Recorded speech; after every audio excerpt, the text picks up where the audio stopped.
ಹುಟ್ಟು ಹಬ್ಬಕ್ಕೆ ಹುಟ್ಟು ಹಬ್ಬಕ್ಕೆ ಗೌರವಾನ್ವಿತ.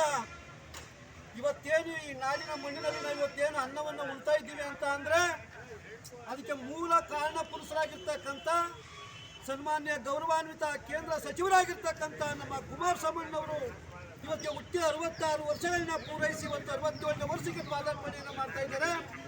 ಇಂಥ ಒಂದು ಸಂದರ್ಭದಲ್ಲಿ ನಮ್ಮ ಮನ್ಮೂಲ್ನ ನಿರ್ದೇಶಕರು ನಮ್ಮೆಲ್ಲ ಹಿರಿಯರೂ ಆಗಿರ್ತಕ್ಕಂಥ ಗೌರವಾನ್ವಿತ ನಮ್ಮ ಶಿವಕುಮಾರ್ ಅಣ್ಣವರ ನೇತೃತ್ವದಲ್ಲಿ ಇವತ್ತೇನು ರೋಗಿಗಳ ಆರೋಗ್ಯವನ್ನು ಕಾಪಾಡಲಿಕ್ಕೆ ಅದೇ ರೀತಿ ಕುಮಾರಣ್ಣವ್ರಿಗೂ ಕೂಡ ಎಲ್ಲ ರೋಗಿಗಳ ಆಶೀರ್ವಾದಗಳು ಕೂಡ ಇರಲಿ, ಈ ನಾಡಿನ ಜನತೆಯ ಆಶೀರ್ವಾದ ಕೂಡ ಇರಲಿ. ಈ ನಾಡಿಗೆ ಮುಂದೊಂದು ದಿವಸ ಮುಖ್ಯಮಂತ್ರಿಯಾಗಿ ಇವತ್ತೇನು ಬಡಬಗ್ಗರಿಗೆ, ದಲಿತರಿಗೆ, ಹಿಂದುಳಿದವರಿಗೆ, ಅಲ್ಪಸಂಖ್ಯಾತರಿಗೆ, ಧಾರ್ಮಿಕ ಅಲ್ಪಸಂಖ್ಯಾತರಿಗೆ, ರೈತರಿಗೆ ಎಲ್ರಿಗೂ ಕೂಡ ಒಂದು ಅನುಕೂಲವನ್ನು ಮಾಡುವ ನಿಟ್ಟಿನಲ್ಲಿ ಆ ದೇವರು ಒಳ್ಳೇದು ಮಾಡಲಿ ಅಂತಕ್ಕಂಥ ಆಶಯವನ್ನು ಇಟ್ಕೊಂಡು ನಮ್ಮ ಪೂಜ್ಯ ನಮ್ಮ ನಾಯಕರಾಗಿರ್ತಕ್ಕಂಥ ಪುಟ್ಟರಾಜ ಅಣ್ಣವರ ಆಶೀರ್ವಾದದಿಂದ ಈ ದಿನ ನಾವು ಕುಮಾರಣ್ಣ ನೇತೃತ್ವದಲ್ಲಿ ಹಣ್ಣು ಹಂಪಲ ವಿತರಣೆ ಮಾಡಿದ್ದೀವಿ. ನಿಮ್ಮೆಲ್ಲರಿಗೂ ಕೂಡ ನಾವು ಧನ್ಯವಾದವನ್ನು ಈ ಸಂದರ್ಭದಲ್ಲಿ ಹೇಳಿ ಬಯಸ್ತಾ ಇದ್ದೇನೆ.